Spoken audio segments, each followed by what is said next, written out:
Hello. I am your coordinator of the Academic Support Program in this course on the Theory of Literature, ALW 100E. My name is Zara Jackson. I would like to assist you in your studies and turn them into a voyage of discovery. I will help you to navigate the cross-currents of contemporary literary theories in order to achieve the ultimate objective of enabling you to acquire the ability to adapt these theories to texts, thereby assisting you to become a critical reader. 1990 is the year of the reader. I intend demonstrating how theory of literature can be used to enable you to attain a higher level of proficiency at reading skills. We will discuss some of the concepts of Russian formalism, structuralism, and semiotics. All of these are directions in literary criticism and analysis. In my discussion, I intend using the graphic arts, particularly painting and sculpture, to reinforce these concepts. I see this as a marriage between visual images, which are recreated in language, and related semiotic systems in inter-artistic communication by means of relational networks. The aims of this program on literary theory, therefore, are to help you to develop a reading strategy, to assist you by giving you the necessary tools with which you will be able to read literature critically, to write creatively, and interpret texts successfully.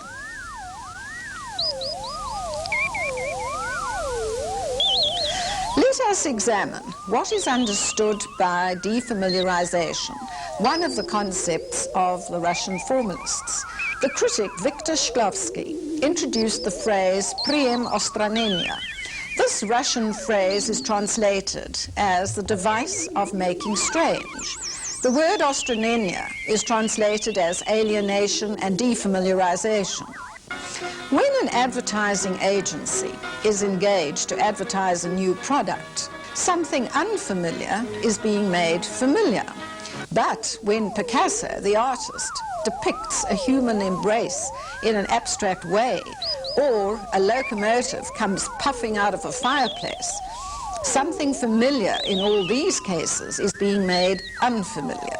The Russian critic Shklovsky coined the word ostranenia to describe the function of art, making familiar perceptions unfamiliar in order to evoke fresh sensations and responses.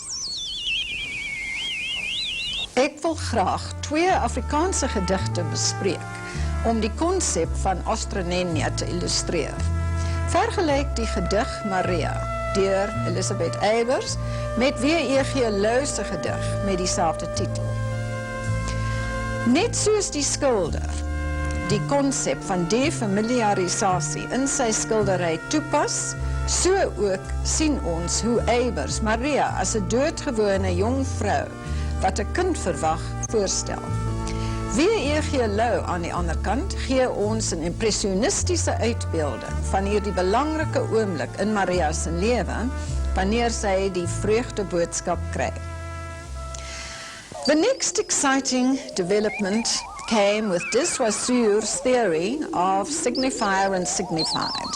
He argued that the relationship between words and objects was arbitrary and differential. Think of the graphic or sound concept of the word tree as compared with the mental concept that each one of us gets of a tree. You will find as many different mental pictures as there are people. Let us examine these two paintings by the artist Dali, who sees a tree as a human head with a brain inside. The next development is structuralism and semiotics. In structuralism, language is placed in a self-conscious relationship to itself. It works by certain objective laws. Semiotics is the study of signs and sounds like traffic lights and bird calls and various other systems. Just look around you and you will realize how signs influence and control our lives.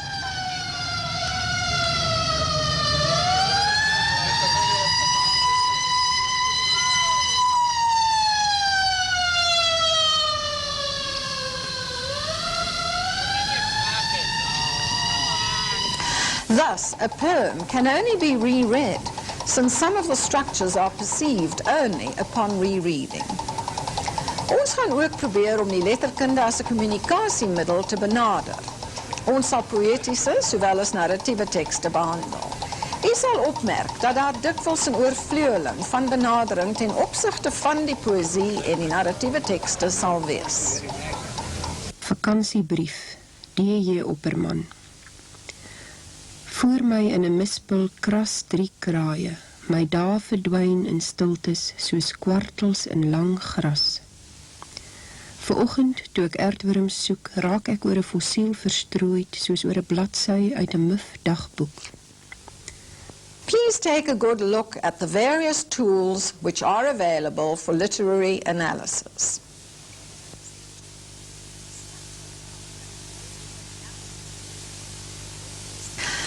When you examine a poem, first attempt to establish what is said, which is totally illogical and impossible in real life as you know it. You will then discover metaphorical constructions.